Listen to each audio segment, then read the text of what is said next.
to kick us off, and we'll just get a few interventions and then put it back to the panel.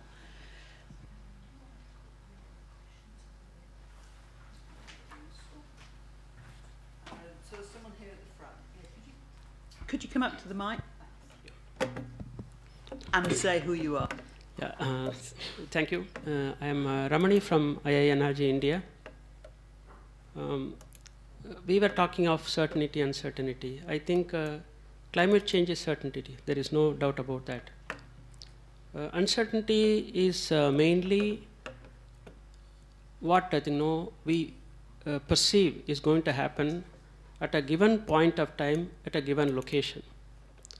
And one of the panelists they had said, about the kind of I think shortfall of rains in Sri Lanka. It's happening all over Asia.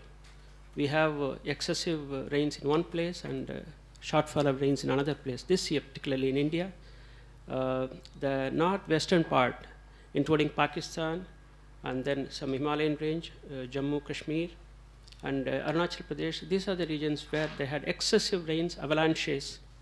On other end, the northeastern part, Jharkhand, West Bengal and Assam, they had less than 50% of the normal rainfall. And this is what I call uncertainty.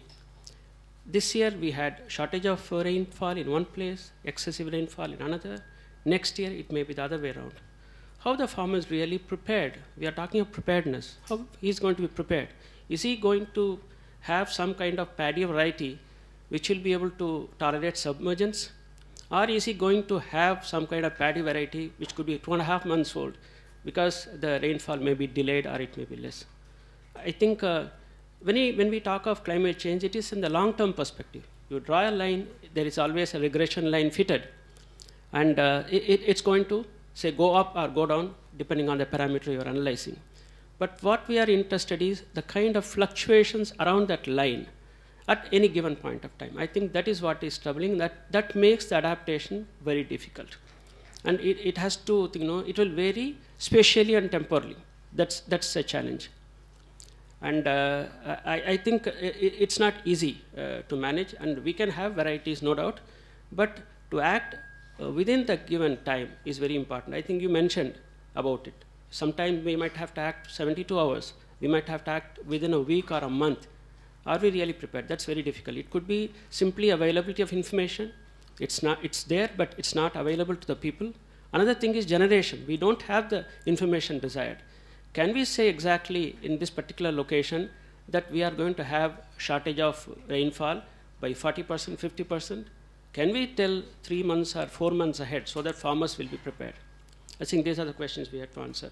Second thing, what Mr. Mean pointed out about contribution of the change in climate by somebody, and somebody else pays price for it. And during our discussion, I don't think we dwelled much on the countries which are contributing to the global warming. We have said very little about it. So somebody contributes to global warming, and some country like Nepal is paying a price for it, and such countries have to be made accountable. Are we doing anything about it? Thank you. Thank you very much. Is there anybody else who'd like to put a point before I send it back to the panel? Yes, at the back. Hi, I'm Richard Welford from CSR Asia. I work with the private sector, and I'd like you to respond to something that the private sector keeps saying to me, which is the long-term impacts of climate change are uncertain. The way in which this is going to impact on my industry is uncertain. The way this is going to impact on my business is uncertain, and therefore it's completely rational for me to be doing absolutely nothing. Because why should I spend money now when the long term is so uncertain? Okay, I think we've got two really good interventions there, which actually are addressing exactly the same point. So I think we'll put this back to the panel now. And should we go ladies first? So Jianfu, do you feel able to just reflect first? Well, I think I will probably try to address the second comment about the private sector inaction. It is true. I think if you look at the spectrum of the industries, which would probably most obviously affected by climate change, a lot of the implications may be longer term. But if they want to, I think you have a lady sitting right next to you from CSR Asia. I think you can look at decisions and areas which long-term decisions,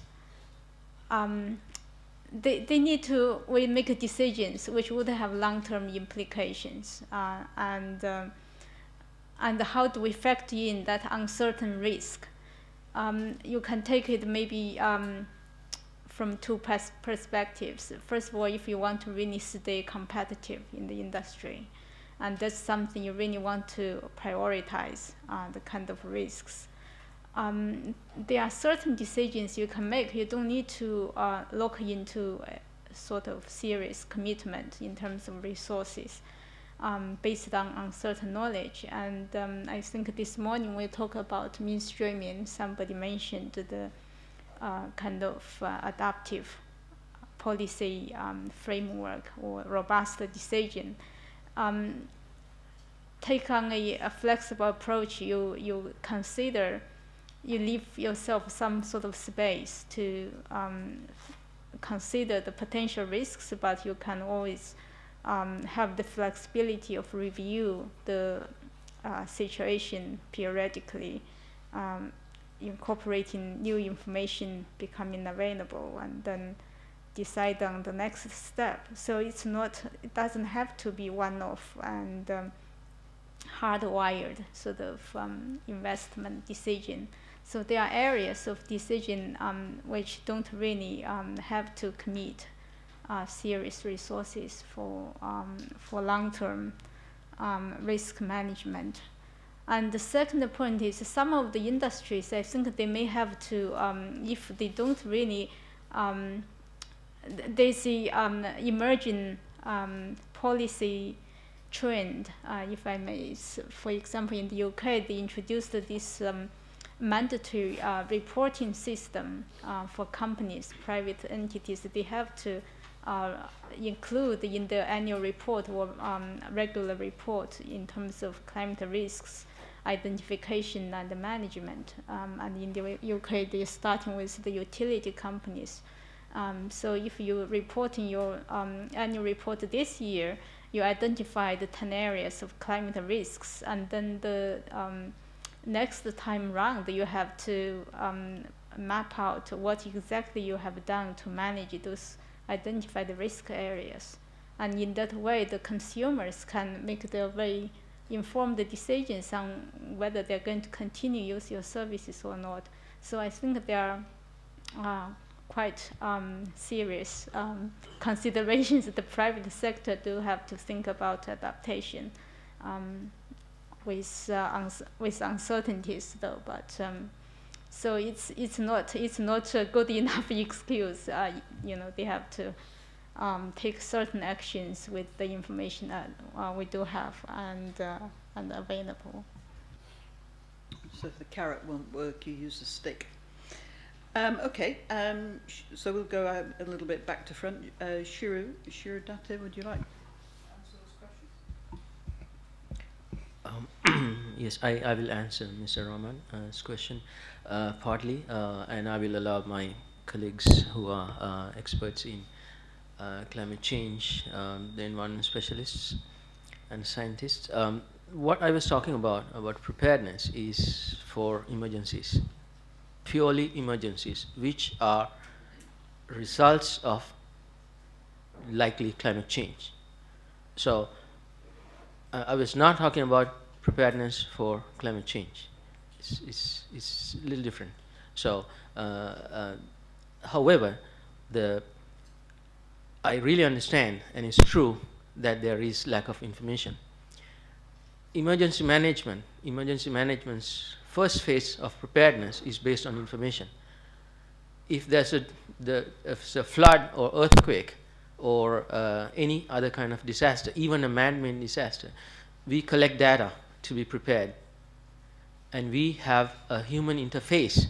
We have involvement of the community, the vulnerable groups, the disabled people, women, children. So that is what's called preparedness for emergency. And the information is absolutely necessary, and we make it better as we go on. The more information we have, or it's not ideal, but the more disasters we have, we improve on the preparedness. Thank you. Thank you. Ranjana? Actually,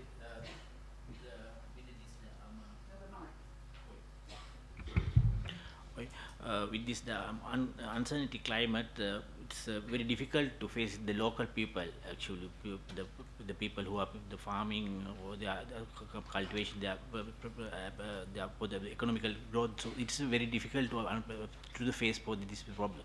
That the Indian gentleman commitments, I am totally agree with you. Actually,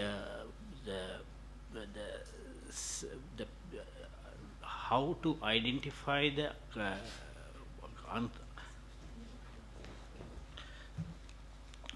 how to identify the correct seasons to go up to the correct varieties of the paddy. So this is to the farmers, they have to identify. So they want to know at what time they can grow the what are the varieties they can grow up with the periods. So this is very difficult to understand actually. So I think the scientific community can be more actually in this theme actually. So the uncertainty, the climate, and the local people, they can't do anything. So they can take some the short-term adaptation measures.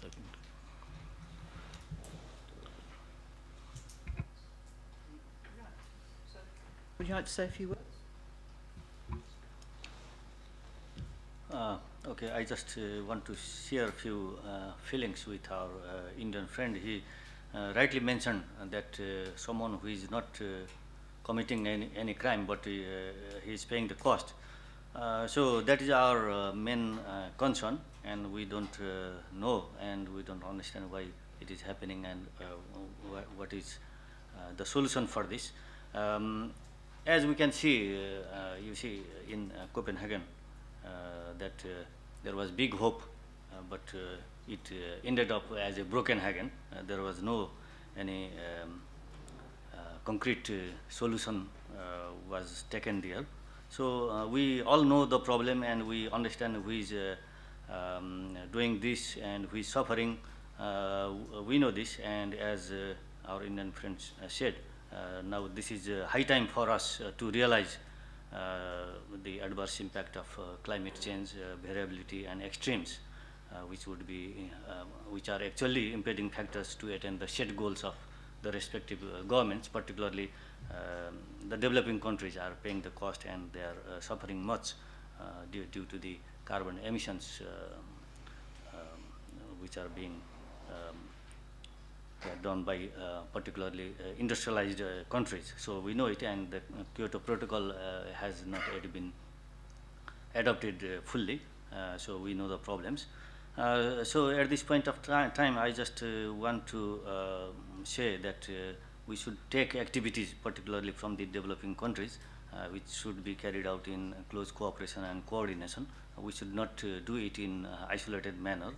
Say, if we talk about our region, South Asia, India, Pakistan, Nepal, Bhutan, Bangladesh, so we have to work together. We have to set our goals, and we have to work in close cooperation and coordination, so that we can reduce the impact of climate change. There is no way out, and the performance, of course, can be greatly enhanced if we work together, and if the activities can be conducted jointly. Then we can achieve the desired goals sooner or later. And similarly, I think in that region, the hydrological model can be run at basin scales, while higher resolution models can be run at catchment scales by individual countries, as I mentioned earlier.